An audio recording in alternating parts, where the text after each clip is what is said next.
এবার কুকথার রাজনীতি নয়, সৌজন্যতার অনন্য নজির মেদিনীপুরে।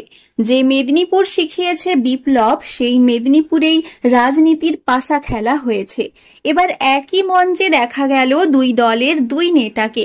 শুধু মঞ্চ নয়, খেলার মাঠেও দুই নেতাকে দেখা গেল খেলোয়াড় হিসেবে। কখনো একজন কিপিং করছে তো আরেকজন ব্যাটিং। একে অপরকে উৎসাহিত করছেন।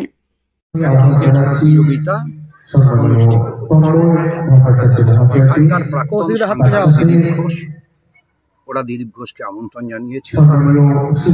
আর এই সংগঠনের যিনি প্রধান রতন মান্না, তার সঙ্গে আমার একটি পূর্ব পরিচয় আছে। অতীতেও তাদের সংগঠনের উদ্যোগে আয়োজিত সেমিনার ইত্যাদিতে আমি অংশ নিয়েছি, আমাকে আমন্ত্রণ জানিয়েছেন।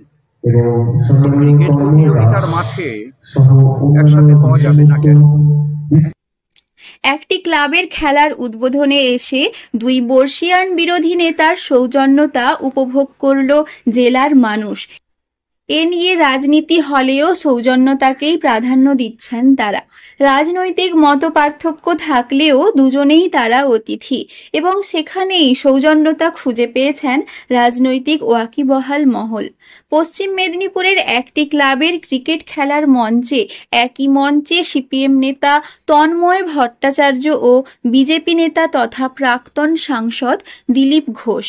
পশ্চিম মেদিনীপুর জেলার দাসপুরের হরিরামপুরে একটি ক্লাবের ক্রিকেট খেলার উদ্বোধনে একই মঞ্চে দেখা গেল তন্ময় ভট্টাচার্য ও দিলীপ ঘোষকে। এখানেই থেমে নেই গোটা ঘটনাক্রম। মাঠে একে অপরকে ব্যাট হাতেও দেখেন উপস্থিত মানুষজন। কখনো দিলীপ ঘোষ ব্যাটিং করছে তো কিপিং করছেন তন্ময়। আবার বর্ষিয়ান সিপিএম নেতা তন্ময় ভট্টাচার্য ব্যাটিং করলে সেখানে অবশ্য কিপিং করছেন দিলীপ ঘোষ।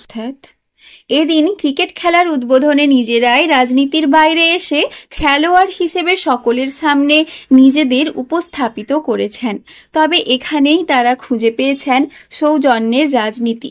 যখন রাজনীতিতে একে অপরের প্রতি লাগাতার আক্রমণ কটূক্তি চলে, সেখানে দুই বর্ষিয়ান নেতার ক্রিকেট খেলা রাজনীতিতে এক নতুন দিশা দেখায়। তবে এদিন দুইজন নেতাকে একই মঞ্চে এই বিষয়ে জিজ্ঞাসা করা হলে তারাও তাদের প্রতিক্রিয়া দেন। তবে এদিন দিলীপ ঘোষ কিংবা তন্ময় ভট্টাচার্য একে অপরের ভূয়সী প্রশংসা করেছেন। শুধু তাই নয়, তারা এই ক্লাবের অনুষ্ঠানে রাজনীতি দেখছেনই না। পশ্চিম মেদিনীপুর থেকে রঞ্জন চন্দ্রের রিপোর্ট, লোকাল 18 বাংলা।